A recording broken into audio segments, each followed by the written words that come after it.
রাতে ঘুমানোর আগে ছোট্ট একটি সূরা পড়লে 1000 আয়াত তিলাওয়াত করার সওয়াব হয়। আল্লাহ রসুল সাল্লাল্লাহু আলাইহি ওয়াসাল্লাম সাহাবাদেরকে বললেন, হে আমার প্রাণের সাহাবারা, তোমরা কি প্রতি রাত্রে 1000 আয়াত তিলাওয়াত করে কি তোমরা ঘুমাতে পারবে? সাহাবীরা কেউ ভয়ে হাত তুললেন না।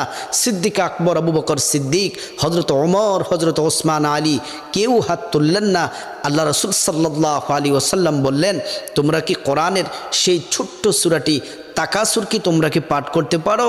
আবু বকর সিদ্দিক হাত তুললেন, ওসমান আলী, তালহা, সাদ বিন আবি ওয়াক্কাস প্রত্যেকটা সাহাবী হাত তুললেন।